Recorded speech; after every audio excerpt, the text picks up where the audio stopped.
अऊज़ु बिल्लाहि मिनश शैतानिर रजीम बिस्मिल्लाहिर रहमानिर रहीम। ग्रान नाज़रीन अस्सलाम वालेकुम। जिन तासु कुर्बान है सुभान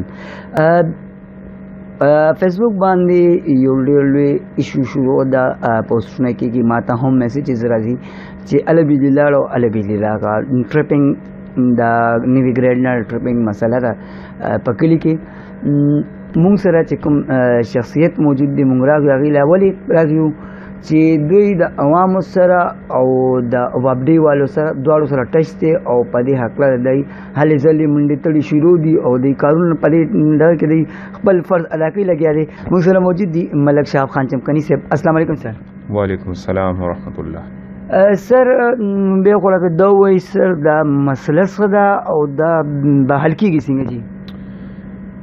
بسم الله الرحمن الرحیم. څنګه چې تاسو ته پته وه چې زمونږ د په یاداش کې هم دا یو فیډر را روانو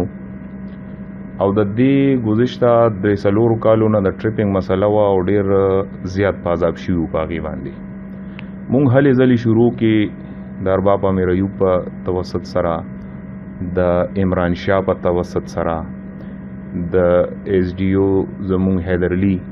ډېر ښه کردارو په دې کې داغه په توسط سره د نوی فیډر د لپاره هلې ځلې شروع کې والله تعالی مونږ هغې کې کامیاب کو د چمکني د یو پځې 2 فیډر شوي چونکې نیو فیډر دی یو مسله پکې دا ده چې په هغې کې به نن مونږ ډسکشن کوو. زمونږ په نیو فیډر باندې لوډ دی 70 ټرانسفارمر پریښي دي او په اولډ باندې صرف 17 پریښي دي. نو هغې حواله سره ما د احتجاج کال ورکړی چې آی روز زمونږ غریب خلک زمونږ بچی زمونږ زنانه دا ډیر زیات مشکلات سره مخ دي او مونږ څه دا احساس شته مونږ وقتن په وقتن د وابې هلکارانو سره په خپله د شپې د ورځې زه به دې کې د بټول الله ذکر وکم هم ډېر پازیټیو رول په دې کې ساتي ځکه چې د شپې د بجلۍ مسله شي نو هغه منډې هلې ځلې وایي وابډې اهلکارانو سره مونږ په دې دغه کې تفصیلا خبرې وکړې نوې فیډر دی مسلې پسې ګرځي چې وایي فالټ چېرته دی یا مسله خو نن مونږ ورته فاینل دا ویلو چې بس مونږ اوس نور احتجاج کوو. پرون ایس ډي او چمکني ما سره رابطه وکړه ما ته وی چې یاره ستاسو څه مطالبات دي راشي مونږ سره کښېنئ مونږ ته هم پته ده زمونږ ورکران ډیلی ګرځي مونږ فالټ پسې ګرځو چې ګریډ کې مسله ده که دلته ده چې دا ایډنټیفای کو.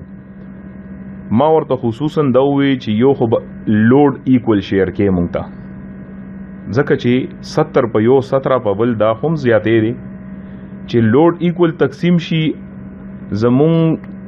الته په ګریډ کې مسله وي نن به د هغې هم پته ولګي یا د دۍ څه مسله وي نن به د هغې هم پته ولګي. فاینل راؤنډ دی زمونږ نن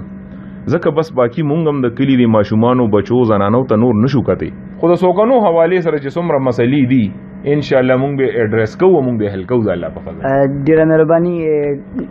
دا